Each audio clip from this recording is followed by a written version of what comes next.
Welcome back to the Sphere of Reality. I'm Toye Oyelese, and if you've been following along, you know we've been circling this idea that reality isn't just sitting there, untouched. It's changing as you move through it. It's like this. You're at the center, kind of radiating outward, and there's this fuzzy edge. That's what you know, what's familiar, what you've made sense of. And as for what's outside, that's ambivalence. Just this unshaped, undefined possibility, sitting in the dark until you reach for it. Today, let's tackle the simple, but oddly slippery idea.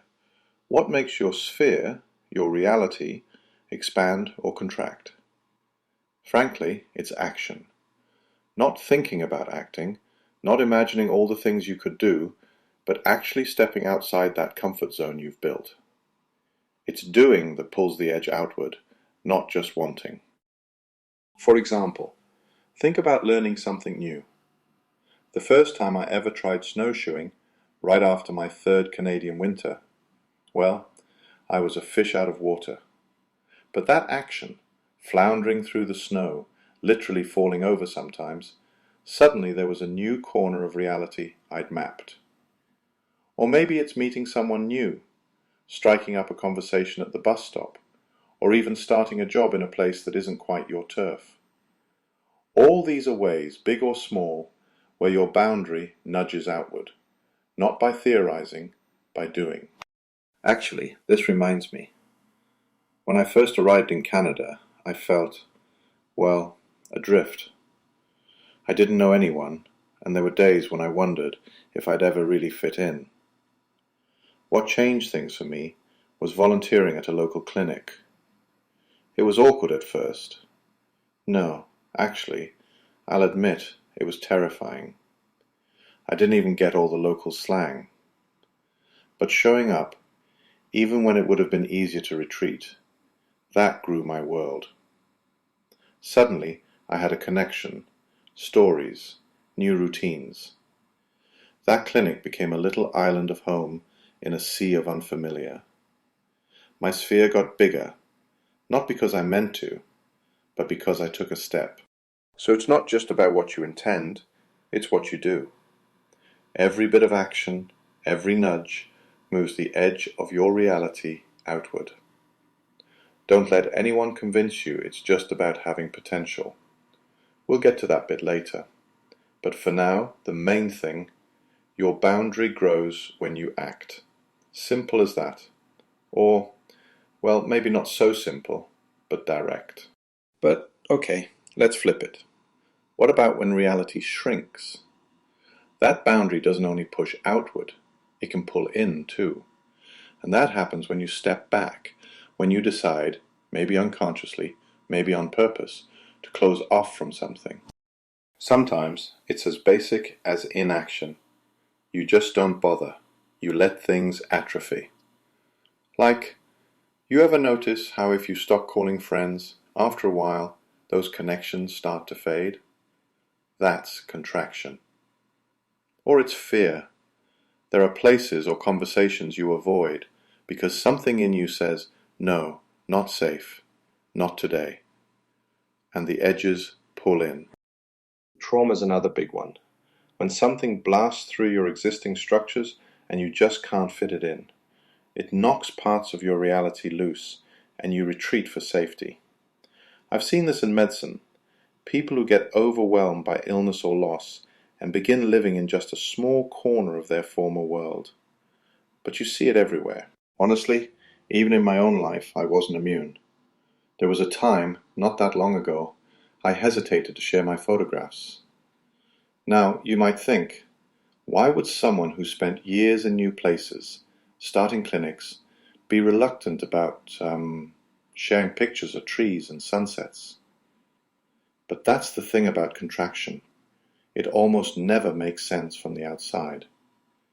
I was scared of being out of place, of not fitting in, of being that older guy with the weird accent and the even weirder jokes, which, alright, is a pretty accurate description. So I shrank back, kept my photos to myself, stopped engaging with something I really love. Then, One day, my clinic director saw the pictures in my office. Hey, these would look really good on the clinic walls. And just like that, I have a gallery of my photographs in clinic and tons of admirers. But there was a period there where my world got smaller, just because retreat felt safer. And I think we all do that in big and small ways. We contract, protect, close up. Sometimes it's necessary. Often, though, it keeps us from growing. So, if you find yourself closing off, try not to be too hard on yourself. It's part of being human, especially after difficult things happen, or when uncertainty feels like too much to handle. But notice it. That's the first step to gently reopening those doors. Now here's a myth I keep bumping into. Maybe you have too. The idea that your potential, all the things you could do, somehow counts for more than what you're actually doing. You know, well, I could run a marathon if I just trained, or I could chase that promotion, I could move to a new city, I could reconnect with so-and-so. But here's the catch. Potential by itself doesn't move your boundary at all, not even an inch. You might be sitting on a mountain of unrealized possibility, but if you're not taking steps, your sphere of reality stays where it is. It doesn't matter how high the pile of coulds gets. From what I've seen, in medicine, in my own zigzag path, it's only what you actually do that shifts things. It's the small actions that draw new territory inside your lived reality. So, maybe let's try something concrete this week. Think about one small step you can take, something new, or maybe something you've been purposely avoiding. It doesn't have to be dramatic. Maybe it's calling an old friend, joining that club, picking up a book, or, heck, dusting off your snowshoes. See what happens when you deliberately push the edge, even just a bit. And I guess, as we're wrapping up, just remember, don't overestimate what potential alone does. We all do it, I think. The real change is in engagement, in showing up, in doing. That's where I'll leave it for today. I hope these reflections help you notice the moments your reality nudges outward or inward, and maybe inspire you to take a new action, however small. Next time, we'll look at what happens when these growing spheres meet each other, collide, and overlap, and well, sometimes spark a bit of chaos. I'm Toye Oyelese, and this is the Sphere of Reality.